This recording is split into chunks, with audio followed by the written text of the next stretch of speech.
नमस्कार सभी को। आप सभी का आपके अपने इस YouTube चैनल पर हार्दिक स्वागत है। आज हम कक्षा 10 की जो NCERT की हिंदी की पुस्तक है क्षितिज भाग 2, उसका हम आज चैप्टर नंबर 3 जो कवि देव से संबंधित है उस लेसन को पढ़ेंगे और उसका भावार्थ समझेंगे। तो सबसे पहले हम कवि देव का जीवन परिचय पढ़ लेते हैं। तो शुरू कर रहे हैं आज का चैप्टर। देव का जो जन्म है वो इटावा उत्तर प्रदेश में सन 1673 ईस्वी को होता है। इनका जो पूरा नाम है वो है देवदत्त द्विवेदी। देव को अनेक आश्रयदाताओं में औरंगजेब के पुत्र आजम शाह भी माने जाते हैं कि इनके आश्रय में रहकर इन्होंने अपनी कविताएं रची थी। परंतु देव को सबसे अधिक संतोष और सम्मान उनकी कविता के गुणग्राही आश्रयदाता भोगीलाल से प्राप्त हुआ था। उन्होंने उनकी कविता पर रीझ कर लाखों की संपत्ति दान में दी थी। किसने? भोगीलाल राजा ने। उनके काव्य ग्रंथों की कुल संख्या 52 से लेकर 72 तक मानी जाती है। इसमें से रसविलास जो रचना है, भावविलास जो रचना है ये नायक नायिका भेद से संबंधित रचना है। और रसविलास जो रचना है ये मोतीलाल की प्रशंसा में इन्होंने लिखी थी, जो एक लक्षण ग्रंथ है। काव्य रसायन भवानी विलास जो है ये राजा भवानी दत्त के आश्रय में इन्होंने रचित की थी। आदिदेव के प्रमुख ग्रंथ माने जाते हैं। इनकी मृत्यु सन 1767 ईस्वी में हुई थी। इनके पिता का नाम बिहारी लाल दुबे बताया जाता है। वंशज वर्तमान में इटावा और कुसमरा में वो रहते थे। फिर इनकी जो और रचनाएं बच गई हैं, जैसे अष्टयाम में नायक नायिका के 8 प्रहरों का वर्णन इन्होंने किया है। देवचरित रचना में इन्होंने कृष्ण भक्ति की रचना मानी जाती है। कुशल विलास जो रचना इनकी वो कुशल सिंह के आश्रय में रचित की थी। सुजान विनोद और सुजान विलास जो इनकी रचनाएं हैं वो सुजान मणि के आश्रय में इन्होंने रचित की थी। देव शतक इनकी जो रचना है वो अध्यात्म से संबंधित रचना मानी जाती है। देव माया प्रपंच जो संस्कृत नाटक प्रबोध चंद्रोदय का हिंदी अनुवाद है वो भी इनके द्वारा रचित है। सुख सागर तरंग वो अली अकबर खपियानी के आश्रय में इन्होंने लिखी थी। कवि देव ने भाव विलास और अष्टयाम जो रचना है वो आजम शाह को सुनाई थी, जो औरंगजेब के पुत्र थे। देव ने भी केशव की तरह कवि और आचार्य क्रम का निर्वाह किया था। देव जो है वो ब्रज भाषा में रचनाएं करते थे तथा स्वभाव से रसिक होने के कारण श्रृंगार रस का ये प्रयोग करते थे। इनके गुरु का नाम हित हरिवंश है। तो ये इनसे संबंधित कुछ एक्स्ट्रा फैक्ट थे जो आप इनकी व्याख्या करने में, इनके बारे में लिखने के लिए आए तो आप इनको भी लिख सकते हैं। देव जो है वो ऋतुकाल के प्रमुख कवि माने जाते हैं। ऋतुकाल में भी कौन सी धारा की है ये है ऋतुबद्ध धारा के प्रमुख कवि। ऋतुकालीन कविता का संबंध दरबारों आश्रयदाताओं से माना जाता है। इस कारण उनमें दरबारी संस्कृति का चित्रण अधिक देखने को मिलता है। देव भी इससे अछूते नहीं थे, किंतु वे इस प्रभाव से जब भी मुक्त हुए उन्होंने प्रेम और सौंदर्य के सहचित्र खींचे हैं। अलंकारिकता और श्रृंगारिकता उनके काव्य की प्रमुख विशेषता मानी जाती है। शब्दों की आवृत्ति के जरिए नया सौंदर्य पैदा करके उन्होंने सुंदर ध्वनि चित्र प्रस्तुत किए हैं।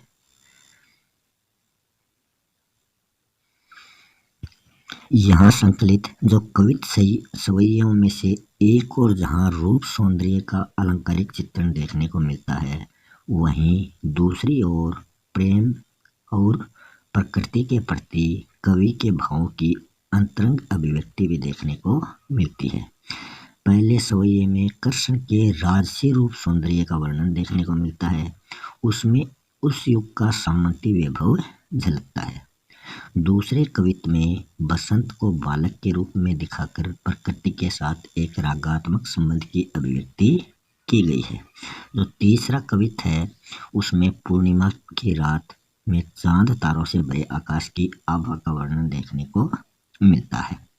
चांदनी रात की कांति को दर्शाने के लिए देव ने दूध में फैन जैसे पारदर्शी बिंब काम में लेते थे, जो उनकी काव्य कुशलता का परिचायक माने जाते हैं। अब हम इनके जो प्रमुख प्रमुख शब्दार्थ हैं वो देख लेते हैं। मंजू, मंजू का अर्थ होता है सुंदर।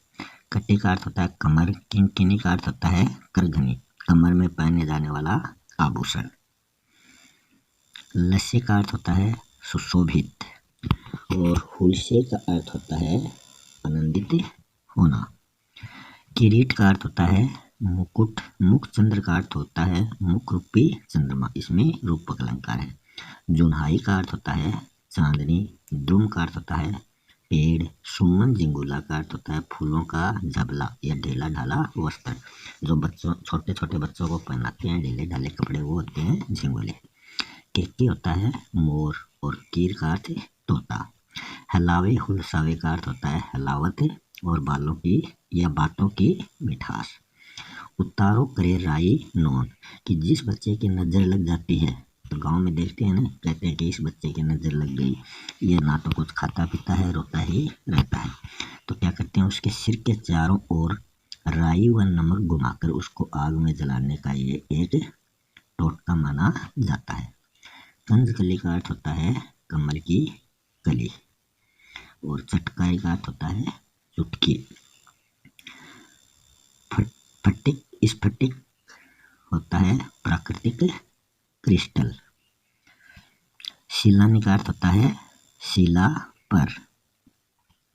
उद्दे समुद्र, उमगे मतलब उमड़ना, अमंद मतलब जो कम न हो। बीती का अर्थ है दीवार। मल्लिका का अर्थ है बेले की जाति का एक सफेद फूल। मकरंद का अर्थ है फूलों का रस। आरसी का अर्थ है आईना। यहाँ इनके कवित्व और सवैये प्रकट किए गए हैं इस पाठ में। तो कवित्व छंद क्या होता है, ये एक वार्णिक छंद माना जाता है। इस छंद में क्या होती हैं 31 मात्राएं होती है प्रत्येक चरण में, और 15 मात्राओं पर यति होती है, कहीं 15 पर तो कहीं 16 पर। और इनका जो अंतिम चरण होता है, अंतिम, वो क्या होता है गुरु होता है। गुरु का अर्थ वो दीर्घ होता है। जैसे ह्रस्व स्वर में ए, छोटी ई, छोटा ऊ और री आते हैं, वो ह्रस्व होते हैं, और बाकी के जो स्वर होते हैं वो दीर्घ होते हैं। तो उन स्वरों का प्रयोग इस छंद के सबसे अंत में किया जाता है। सबसे पहले इनका सवैया आता है, तो सवैया में शुरू करते हैं इनका पहला सवैया। इसमें एक सवैये और 2 कवित्व संकलित हैं। पायनी नुपुर मंजू बजे। पायनी मतलब पैरों में, नुपुर का अर्थ होता है घुंघरू, मंजू का अर्थ होता है सुंदर, बजे का मतलब बजते हैं। कटी कमर, किंकिनी मतलब करघनी, में धुनी की मधुराई मतलब मधुरता। सांवरे अंग लसे, सांवरे मतलब सांवले, लसे का अर्थ होता है शोभित होना। पट पीत, पट का अर्थ होता है वस्त्र और पीत का अर्थ होता है पीले। हिये हुलसे बनमाल सुहाई, हिये हुलसे बनमाल सुहाई, हुलसे का अर्थ होता है आनंदित होना। माथे किरीट बड़े दृढ़ चंचल, माथे किरीट, किरीट का मतलब मुकुट, बड़े दृढ़ आंखें लोचन चंचल। मंद हंसी मुखचंद जुन्हाई, जुन्हाई का अर्थ है चांदनी, मुख रूपी चंद्रमा पर। जय जग मंदिर दीपक सुंदर, श्री ब्रज दुल्हे देव सहाई, ब्रज दुल्हे मतलब ब्रज के दुल्हे, और सहाई का अर्थ होता है सहायक।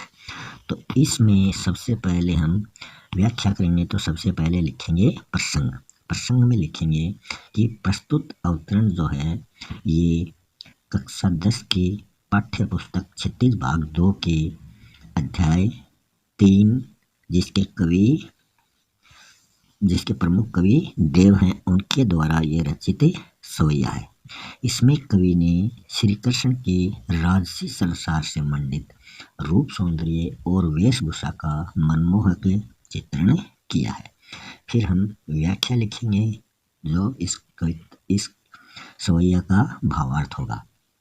तो उसमें हम लिखेंगे सबसे पहले कवि देव जी ने श्री कृष्ण के रूप सौंदर्य का वर्णन करते हुए कहा है कि श्री कृष्ण के पैरों में सुंदर घुंघरू हैं, नूपुर मतलब घुंघरू हैं, जो बजते हुए मधुर मधुर ध्वनि उत्पन्न कर रहे हैं और उनके कमर में जो करघनी है वह भी बहुत ही शोभायमान दिखाई दे रही है, जिसकी ध्वनि भी अति मधुर है। अपने गांव में बोलते हैं ना वो तागड़ी, उसमें घुंघरू जड़े हुए हैं तो वो भी अति मधुर है। श्री कृष्ण के सांवले शरीर पर, श्री कृष्ण जी का शरीर कैसा था? सांवला। उन पर पीले वस्त्र भी बहुत शोभायमान दिखाई दे रहे हैं और उनके वक्ष स्थल पर मतलब सीने पर वनमाला अर्थात जंगली फूलों की विशेष प्रकार से गुंदी गई एक माला शोभित हो रही है और उनके मस्तक पर मुकुट विराजमान है। उनके नेत्र बड़े और चंचल दिखाई दे रहे हैं तथा उनके मुख रूपी चंद्रमा पर मधुर मुस्कान रूपी चांदनी शोभायमान हो रही है। ऐसे सजे धजे ब्रज के दूल्हे श्री कृष्ण आज विश्व रूपी मंदिर के सुंदर प्रज्वलित दीपक के समान दिखाई दे रहे हैं। उनकी जय हो। वे अपने इसी रूप में सदा बने रहें तथा कवि देव की एक कामना है कि वे सुंदर ब्रज दूल्हे श्री कृष्ण सदा सबके सहायक बने रहें और सब पर अपनी कृपा दृष्टि बनाए रखें।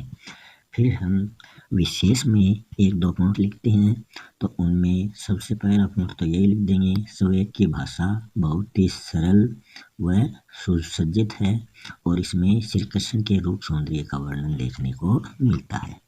दूसरे में लिख देंगे कि यह सवैया जो है ये मंगलाचरण की तरह गाया गया है या रचा गया है। और तीसरे पॉइंट में लिख सकते हैं कि इसमें कौन से अलंकारों का प्रयोग किया गया है। इसमें अनुप्रास और उपमा अलंकारों का प्रयोग किया गया है। अनुप्रास अलंकार होता है एक ही वर्ण की बार बार आवृत्ति और उपमा में किसी वस्तु की किसी प्रसिद्ध वस्तु से तुलना करना और इसमें सवैया छंद का प्रयोग भी देखने को मिलता है।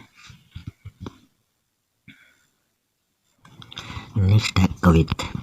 डार द्रुम पलना बिछोना नव पल्लव के सुमन झिंगुला सोहे तन छवि बारी दे पवन झुलावे के किकीर बतरावे देव कोकिल हलावे हुलसावे कर तारी दे।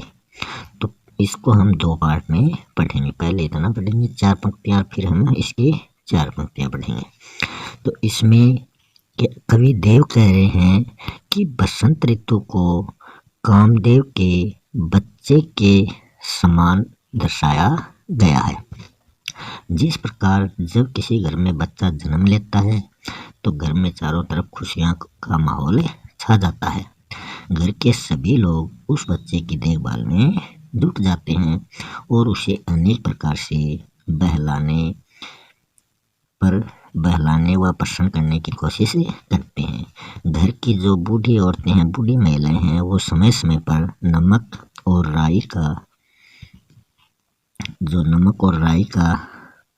राई से उसकी नजर उतारते हैं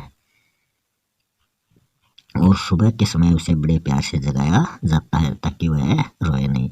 ठीक उसी प्रकार यहाँ जब कामदेव का नैना शिशु बसंत आता है तब प्रकृति अपनी खुशी किन किन रूपों में प्रकट करती है, यहाँ पर कवि ने उसी का वर्णन किया है।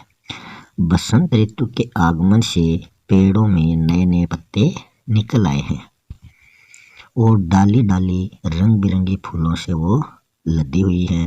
मंद मंद पवन हवा बहने लगती है। मंद मंद पवन मतलब हवा वो बहने लगती है। इसी को देखकर कवि देव कहते हैं कि बसंत एक नन्हे शिशु के रूप में आ चुका है। पेड़ों की डालियां उस नन्हे शिशु का झूला बनी हुई है और उन डालियों पर उगाए नए नए कोमल पत्ते उस बच्चे के झूले के बिछोने के समान दिखाई दे रहे हैं। रंग बिरंगे फूलों का ढीला ढाला झगुला जो वस्त्र है वो उस नन्हे शिशु के शरीर में बहुत ही शोभायमान दिखाई दे रहा है। हवा उसके उस पालने या झूले को झुला रही है और मोर व तोते अपनी आवाज में उससे बातें कर रहे हैं। कोयल भी प्रसन्न होकर तालियां बजा बजा कर अपनी प्रसन्नता व्यक्त कर रही है। अब हम इसका दूसरा पाठ पढ़ेंगे कि पुरित पराग सो उतारो। पुरित पराग सो उतारो करे राय नोन कंजकली नायिका लतान सिर मारी दे मंदप महीप जो को बालक बसंत ताही प्रातः ही जगावत गुलाब चटकारी दे। इन पंक्तियों के माध्यम से कवि देव कहते हैं कि कमल की कली रूपी जो नायिका है जिसने अपने सिर पर लता रूपी साड़ी पहनी है वह अपने पराग कणों रूपी नमक राई से बसंत रूपी नैने शिशु की नजर उतार रही है। कवि देव कहते हैं कि यह बसंत रूपी नैना शिशु कामदेव महाराजा का पुत्र है जिसे सुबह होते ही गुलाब की कलियां चुटकी बजाकर जगाती हैं। दरअसल गुलाब की कली पूरी तरह खिलने से पहले थोड़ी चटकाती है। तो इस पूरे कवित्व में ही मानवीकरण अलंकार का प्रयोग देखने को मिलता है। नेक्स्ट कविता है फटिक शिलानी सो सुधरियो सुधा मंदिर उदधी दधी को सो अधिकाई उस उमंगे अमंद बाहर ते भीतर लो बेटी ने दिखावे देव दूध को सो फैन फैलो आंगन फर्श बंद तारा सी तरुणी तामे ठाडी झिलमिली होही मोतिन की ज्योति मिलो मल्लिका को मकरंद आरसी से अंबर में आभासी उजारी लगे प्यारी राधिका को प्रतिबिंब सो लगते चंद। तो इसमें इस कविता के माध्यम से कवि देव क्या बता रहे हैं वो हम देखने वाले हैं कि पूर्णमासी की पूर्णिमा की जो रात होती है उस रात पूरा चंद्रमा है जो है वो अपनी जो चांदनी है वो चारों तरफ बिखेरता है और आकाश धरती बहुत खूबसूरत दिखाई देते हैं। हर जगह झीनी और पारदर्शी चांदनी नजर आती है। चारों तरफ सब कुछ साफ दिखाई देता है। कवि ने यहाँ पर उसी चांदनी रात का वर्णन इस कविता में किया है। पूर्णमासी की चांदनी रात में धरती और आकाश के सौंदर्य को निहारते हुए कवि कहते हैं कि चांदनी रात में सारा संसार दूध या रोशनी से नहाया हुआ है। ऐसा हमें दिखाई दे रहा है जैसे यह संसार एक स्फटिक की शिला स्फटिक का एक पत्थर से बना हुआ एक सुंदर मंदिर हो। कवि की नजरें जहां तक भी जाती हैं वहां तक उन्हें वो चांदनी चांदनी नजर आती है। उस चांदनी को देखकर कवि देव को ऐसा लगता है जैसे धरती पर दही का समुद्र हिलोरे दे रहा हो और चांदनी रूपी दही का समंदर उन्हें समस्त आकाश में भी उमड़ता हुआ नजर आ रहा है। चांदनी इतनी झीनी और पारदर्शी है कि कवि की नजरों से उसे स्पष्ट देखा जा सकता है। कवि देव आगे कहते हैं कि धरती पर फैली हुई चांदनी की रंगत किसी फर्श पर फैले हुए दूध के झाग के समान उज्जवल है और उसकी स्वच्छता और स्पष्टता दूध के बुलबुले के समान झीनी और पारदर्शी है। आगे कवि देव कहते हैं कि इस चांदनी रात में आकाश के तारे भी सुंदर सुसज्जित खड़ी हुई किशोरियों की भांति लग रहे हैं और उन किशोरियों को देखकर कवि को ऐसा लग रहा है जैसे कि मोतियों को चमक मिल गई या फिर मल्लिका के फूलों को रस मिल गया हो। कवि आगे कहते हैं कि संपूर्ण वातावरण इतना उज्जवल हो गया है कि पूरा आकाश किसी दर्पण की भांति दिखाई दे रहा है। जिसमें चारों तरफ रोशनी फैली हुई है और उस दर्पण में पूर्णमासी का पूरा चांद ऐसा लग रहा है जैसे वह चांद नहीं बल्कि राधा रानी का एक प्रतिबिंब हो। तो इस कविता में कवि ने चांद की तुलना राधा से की है और उसका प्रतिबिंब माना है। और इस कविता में जो अलंकार का प्रयोग किया गया है वो है व्यतिरेक अलंकार। व्यतिरेक अलंकार में क्या होता है, किसी बात को बढ़ा चढ़ाकर बताया जाता है। तो ये इस लेसन कंप्लीट हो चुका है। मिलते हैं नेक्स्ट वीडियो में नए लेसन के साथ, तब तक के लिए धन्यवाद।